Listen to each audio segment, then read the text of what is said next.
I would like to thank Mr. Asanga Abegunasekara and the members of the Board of Directors of the Institute for inviting a villager like me to come and address an august audience like this.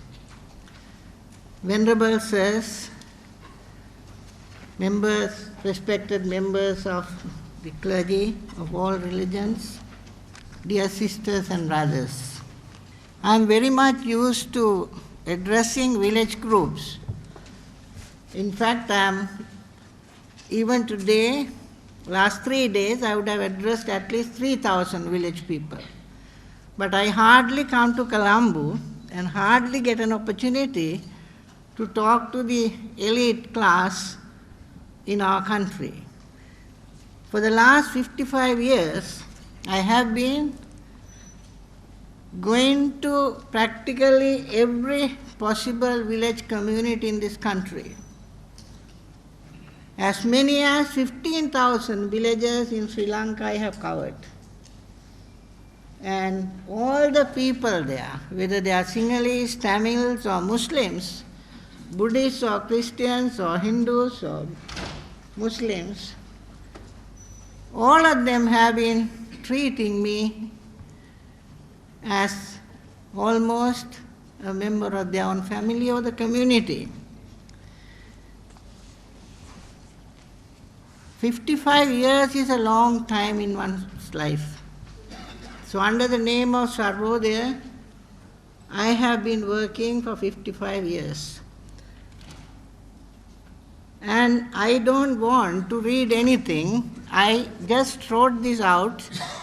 When I got your email, I was in America at Princeton University talking to the faculty and some people there. So I started jotting down certain points that came to my mind. So I'm leaving them for you to collect at the end of your speech. They are all there outside. Now I'll make a few remarks. Number one, I'm happy that the 8th National Conference on this subject, because reconciliation or peace is a subject which could be looked at from various perspectives. But we have to look at it holistically.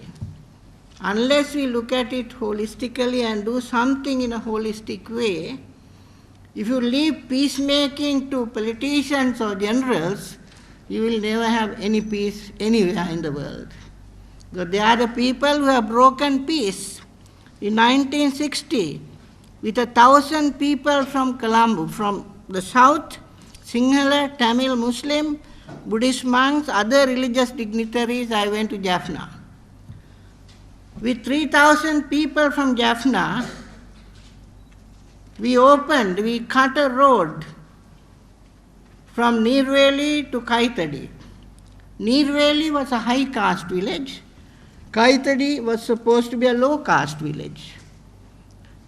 We called it building a road between hearts of people, not only to communities in the north, but between north and south. There was a small item in the Daily News, a road called Amity, and that was all. Nobody took this seriously because there were no politicians involved. So it's not that easy. So we had to have some kind of central thought guiding all of us, leaving all the labels we have, maybe racial, religious, political, and all the labels out, and have only one thought, the well-being of all. Mahatma Gandhi called it Sarvodaya. So we adopted that word, Sarvodaya, from Gandhi. But we gave it a different meaning. We call it the awakening of all, to awaken all. When you say awakening of all, we over a period of years, say 30 years, we developed a certain theory based on practice. Not a practice that was based on a theory. Only theory was awaken all. To awaken all, we have to awaken ourselves first. Our own personalities have to be awakened. To awaken our own personality, we have to have some guideline. And that guideline is nothing but metta, loving kindness. Loving kindness in Buddhism, it goes beyond humanity. It goes beyond even other kind of advanced, more developed animals. It goes into one cell, two cells.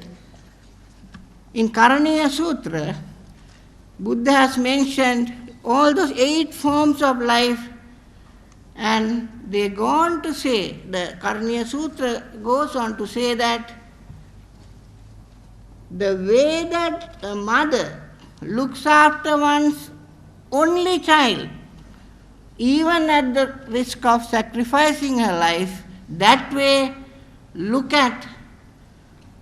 take all living beings under your loving kindness.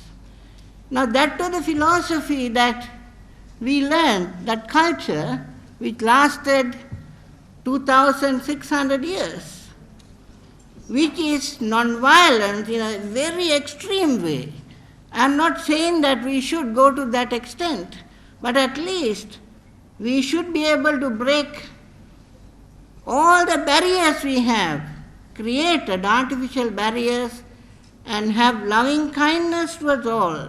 The founder of this institution, in whose name this institution has been founded, he very clearly says that you cannot build peace in the battlefield. You have to build peace in the minds and hearts of people. It is in the minds and hearts of people that we are able to win the war. Otherwise, we can win the war in the battlefield but lose the war in society. So I think this conference is very timely. Especially it is being held at a time of great national debate on the system of devolved government and the role of international community. The delay in achieving reconciliation after the end of the war gives the discussion today special relevance. There is polarization within the country that is manifested in election results that reflect an ethnic divide. In the elections to come also, we can see this happening. Internationally, there is the accusation of various human rights violations that is not going away due to inability to make a satisfactory response. Last 3 months, I was in the United States 1 month. I was in Palestine and Israel. I was in Malaysia and Singapore. Everywhere, this question was asked from me, Honorable Minister, whether we are violating the human rights in our country. So I had to defend my country, and I had to more or less evade without talking against my conscience. At the same time, I defend the country abroad. Inside I may criticize. That's why for the last 66 years, from my student days, you were with me, so you know me, that I have never got any support from any government in my work.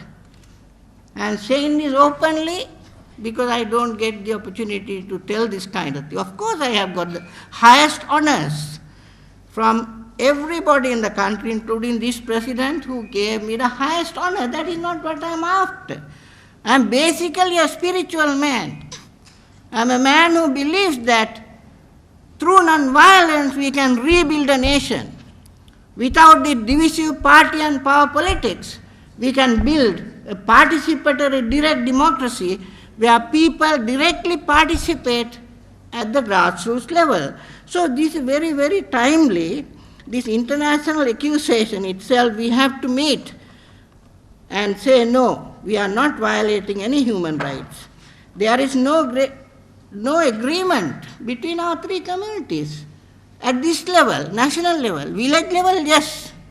I am working with more Muslim villages than any Muslim organization. If I am wrong, there are Muslim leaders who will say, no, not religious work, but community development, that kind of work.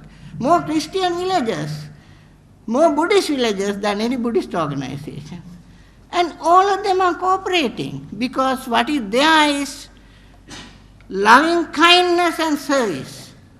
When you bring them up, they forget all their differences. So it is very timely, this conference.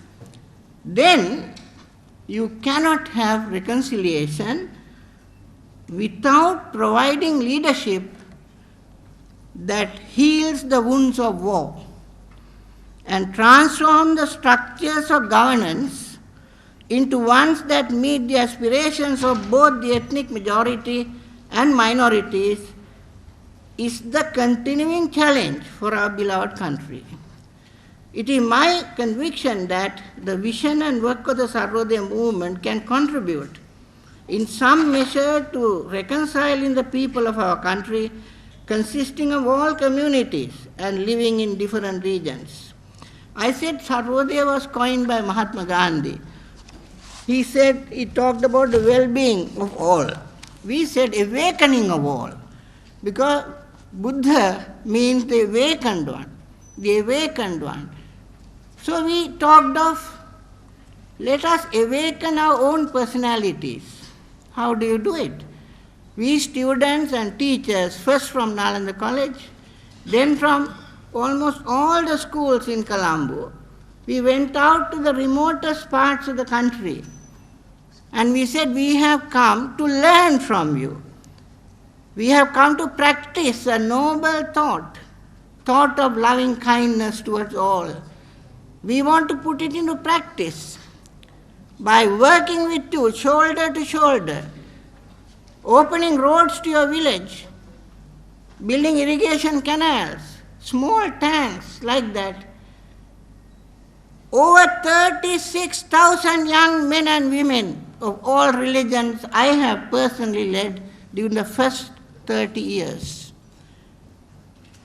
And except the very, very small vested interest in the village, who felt that if the caste system is gone, then they lose something, those people who are high caste. When we went to the north, there were Sinhala people accusing us for trying to go and work with the people in the north. We didn't care. We continued to work. And in our work, we found to this day, those people who worked with us never took to violence. So when this kind of thing was going on, Paurushodaya we call it, personality awakening, starting from the child just conceived in the mother's womb. What is the program we have? We have no programs. But it is there that personality awakening begins while the child is in the mother's womb. So from that up to the moment we have to die, we formulated programs without confronting any religious beliefs or anything, accommodating everybody. And we were able to develop a personality awakening system for everybody. Number two, family. Our families are today disintegrating. We are talking of economic growth, we are talking of increase in the economy by even introducing most dangerous economic activities like the casinos, along with prostitution comes drinking, liquor, but we have no voice. These things are accepted because the economy must go up. I am also, in a way, an economist, not an economist of the Western type. I am an economist who believe that Buddha and other religious leaders, even Islamic. Mr. Sohail sent me a beautiful book written by Justice Veeramantri. Islamic religion, Christianity, Hinduism. We can take all those things out and then have an economy functioning without the criminal acts that are associated with today's economy. Without criminality, can you earn money today to become a millionaire? No. I'm talking because I'm 82 now. I can afford to die any moment. I'm telling absolute truth and nothing but the truth. Without truth, you can't build peace. Truth is number one. Now, there was one Bhante Mahinda. He has started what is called Circles of Loving Kindness. I had the opportunity to meet about nearly 1,300 of his followers in Malaysia and Singapore. He says, when practiced together with wisdom and insight, metta will indeed become a powerful healing force which will transform us into a more compassionate and caring community, as well as transforming all negative energies and entities into light, love and harmony. So what we did was, when you go to a village and practice metta, it results in new houses being built for the people, schools being put up, toilets like that. It becomes a gramodaya, kind of village awakening situation, along with that the family awakening. So when this takes place on a national scale, then it is national awakening, Deshodaya. If we could introduce it to other countries, it becomes Vishwodaya. So starting from personality awakening, we can go right up to the world awakening. Now when I went to the Middle East, 2 countries, I never expected to meet maybe not the topmost leaders, but second level leaders who had a lot of influence. But many thousands of ordinary people. None of them wanted this division. None of them wanted war. All of them wanted to be together for peace.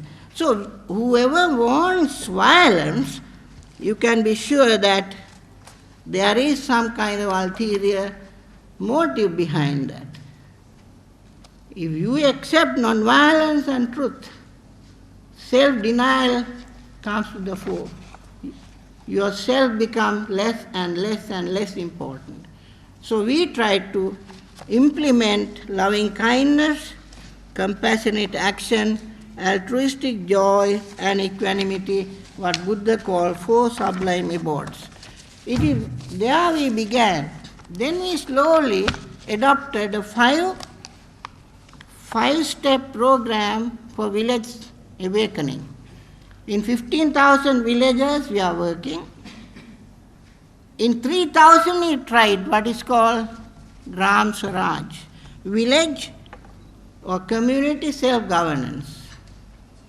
We feel it's not devolution of power to the districts or devolution of power to the provinces or trying to give little bits and pieces here and there like what India did to cheat Indian villages by giving them much less than what Gandhiji promised, the Gram Swaraj.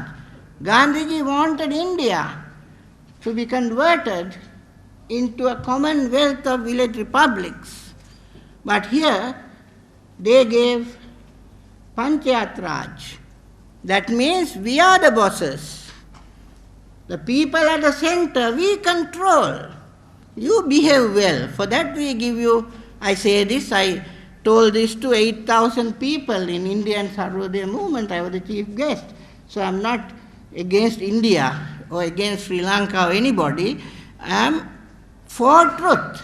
truth is, today the people are afraid to talk. That is the truth. Because they know that if you talk the truth, they are in trouble. They might disappear, whether it's in India or Sri Lanka or anywhere in the world where vested interests rule. Therefore, it is necessary to think of devolution right down to the village level. If people in Point Pedro want to make Sinhala their language in the village, why not? If people in Dondra wants to make Tamil their language, why not? If they want to make both languages and English trilingual, fine. Now the government decided to make the country trilingual. Immediately we started actually in our own places where we could control, we say start, find teachers who can teach English, Sinhala and Tamil. Start and teach. That's our contribution, rather than just limiting it to only talking. So, we have to remember, we are living in a world where we as individuals, all of us, are subject to the weaknesses of greed, ill will and ignorance. That's bad enough. But when we organize greed and call it development, or organize hatred and call it national defense, then there is something wrong. It's bad enough to be greedy, but to get organized to greed, that's terrible. And all this is because of our egocentricity. Whether there is one friend of mine, Ian Fry, an Australian scholar, I met him in the World Council of Religions and Peace. I think Father Benedict knows him very well. He wrote a book.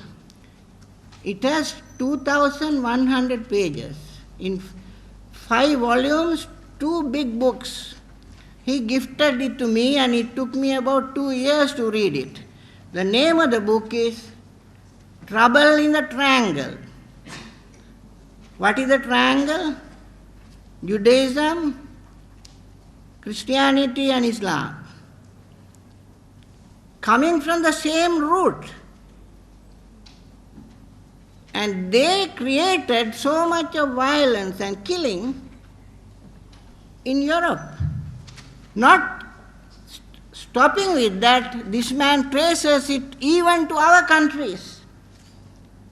First and Second World War, how the whole thing was manipulated by people who used the names of those great religious leaders and their doctrines, but who did not live up to the moral principles or that they propounded. So religion without spirituality is nonsense, whatever the religion is. If it is a religion, then both individually and collectively we have to get over our egoism. If we don't get over our egoism, what happens? Greed is coming up. At the same time, there is all kinds of differences, high and low, all these things come. So, spirituality, and this book is a very good exposition of the danger religion without spirituality can cause to humanity. Then, it is widely believed that the people are politically apathetic and are too afraid of retribution to be involved in political affairs. This is a justifiable concern. However, it must also be remembered that much of the population remains in a state of poverty and does not have the opportunity to think about ideological issues when their very survival is so difficult to pursue. Furthermore, they have become subject to the propaganda regularly circulated by the media. Seminars, pamphlets and other educational materials, though they may be useful, will thus have limited impact at the grassroots level. We have to aim at a critical mass of spiritual consciousness pervading the whole nation. And the place to begin it is the village. There are 70,000 widows in the north and east, and maybe a few thousand in the south. Why can't these political leaders, without fighting, concentrate at least part of their time to eradicate poverty and cooperate with the government? But that is not happening. We are blaming one another and we are going on.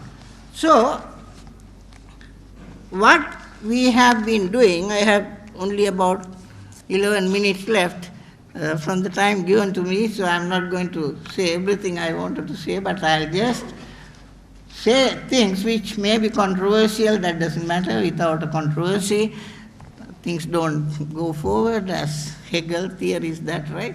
So, I think religious leaders have an advantage over all the others. Political leaders, business leaders, all of them are important, but that is, they continue. Politicians come and go. Who thought that this man in Libya would be treated like this? The very people who worshipped him like a god threw him out. So nobody can say, I will survive. I remember one great man, very powerful man, who did everything possible to destroy the movement and myself for 3.5 years. He sent word to me to call him, having confiscated everything we have had, our machinery, not even allowing the crop to be harvested in certain lands we got from the government, to talk to him on the telephone and make peace. The man who brought the message said, this leader is going to live 16 years. I said, I'm sorry, I'm a Buddhist. Though I respect all religions and go to all the religious institutions whenever I'm invited. Treat all of them equally. But I believe in impermanence. Nobody is permanent. If you attach yourself with greed to whatever is impermanent, grief comes. If it brings suffering and greed, where is this I? It's an illusion. So I believe in that. So I am not going to talk to this gentleman who is going to give me everything in the country. He lived only for 24 hours after that. But my friend who came and said, 16 years you have to tolerate. No, we should have the guts to stand by what is right. This I can't expect at the top level.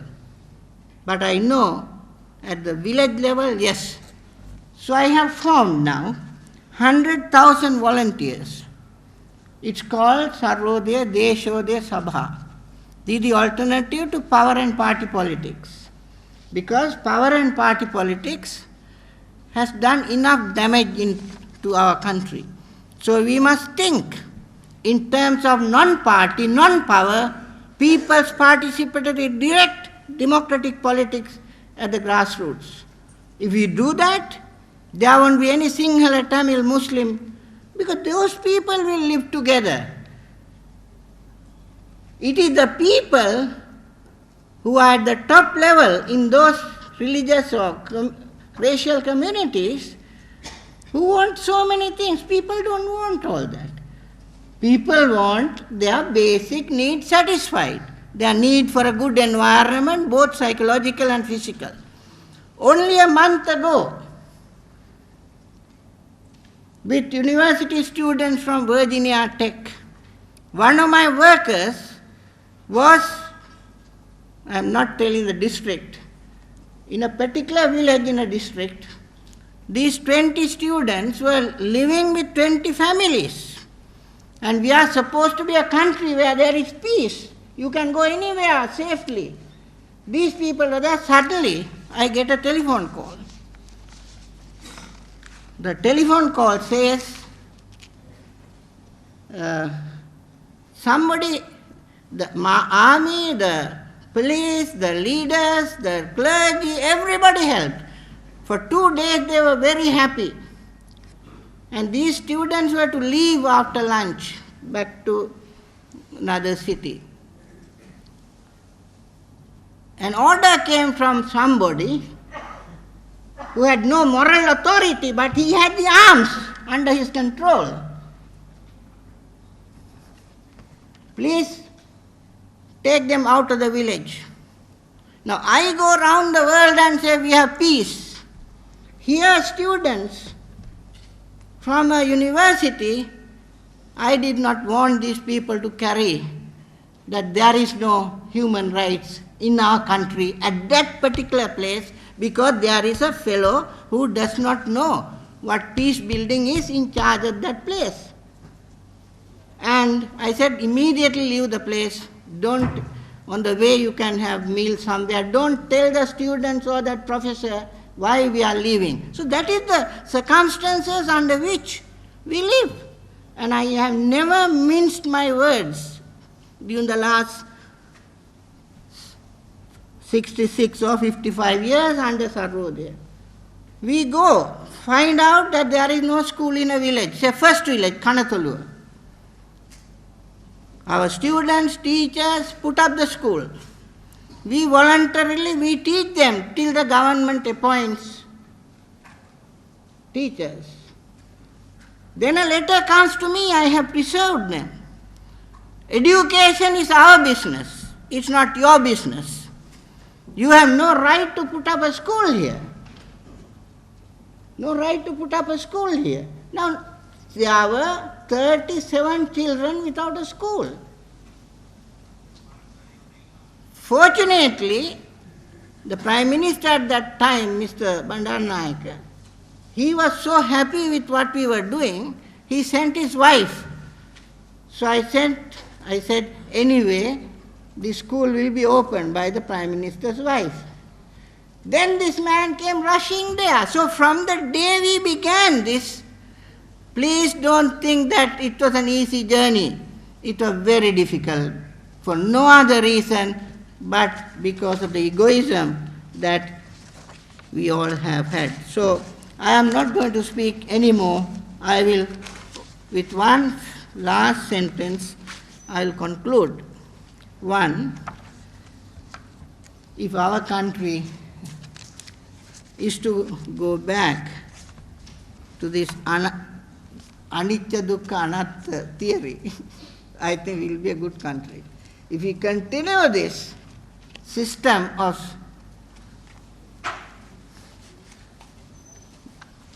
not anicca but nicca, I am never going to change. Sukha, always I will have a comfortable life. Atta, my ego will last forever. So this kind of thinking, we can't go ahead.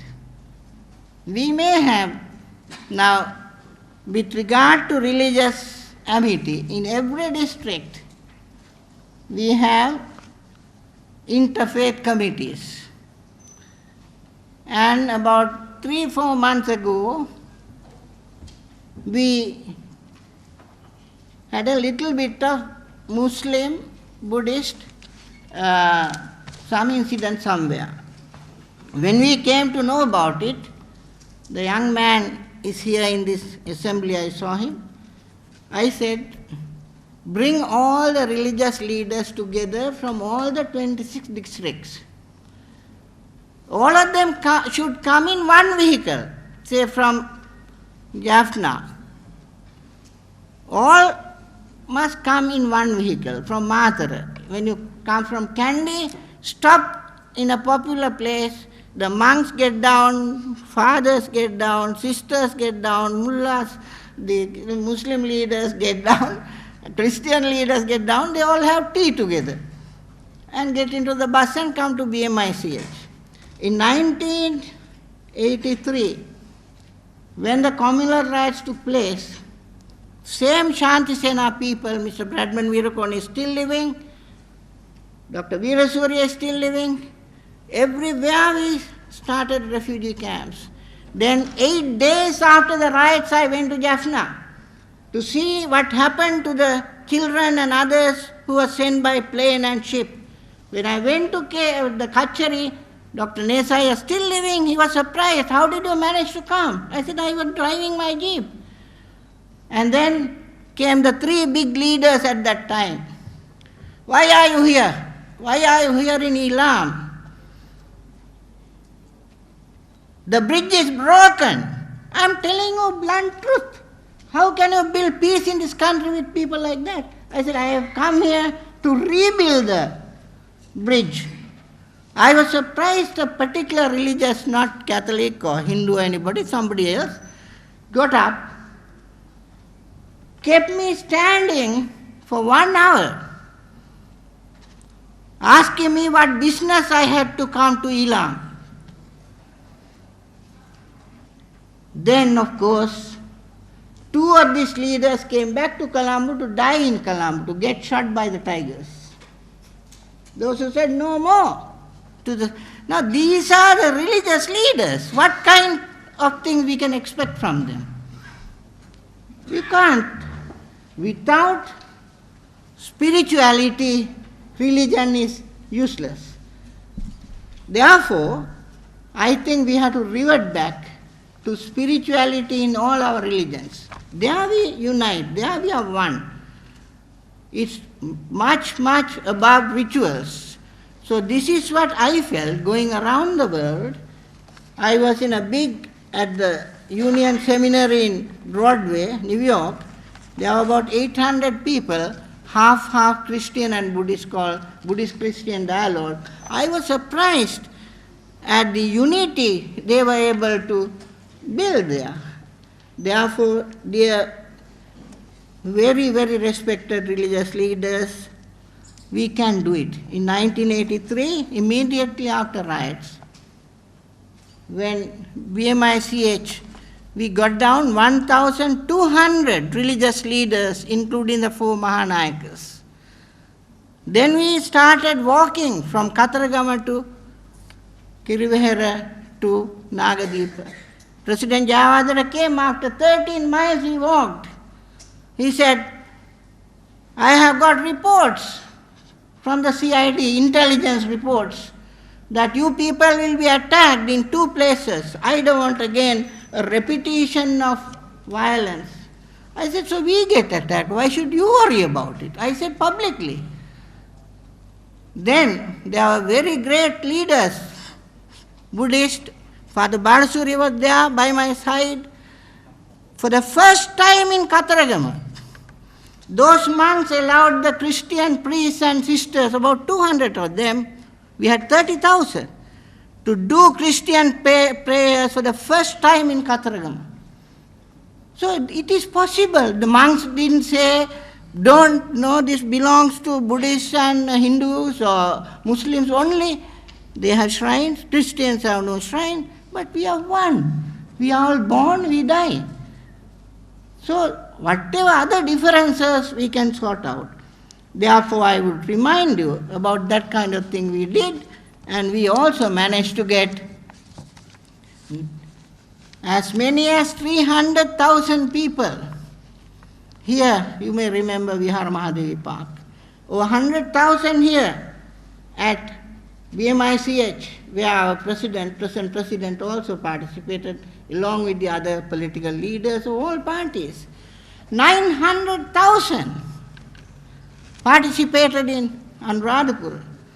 Newspapers didn't have anything, not even 2 lines, when 900,000 people sat down and meditated all together. Some Muslims came to me in Anuradhapura and said, for the first time they have come to Anuradhapura. For the first time they have come to see the sacred Bodhi tree and what it meant, Ruang Valley Sai. They didn't know anything. So how can you expect unity among them?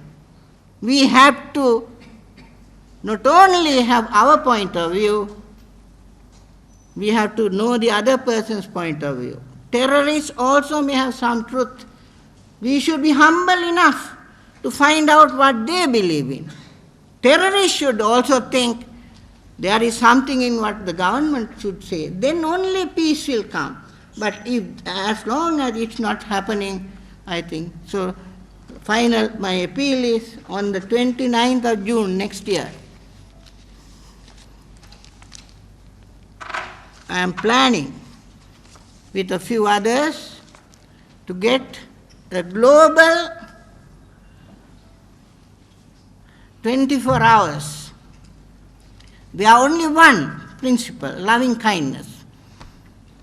Metta is organized with all leaders and followers of all religions all over the world. So that plan it in such a way through the internet, through the web. In all these countries, people will meditate or pray for peace. I believe that a critical mass of spiritual consciousness could be created to change the pattern in the world today without taking any kind of side. Famous nuclear physicist in 1993, I think Hegel was his name, I met him. There were 4,000 people in the city of Washington who got together and had a similar meditation. I had a little bit of a hand in it. That day, the crimes in that city got significantly reduced. And there is scientific proof now. In as much as nuclear energy can pollute everything, spiritual energy can purify everything. Thank you very much. Knowledge Box, the value-based media network.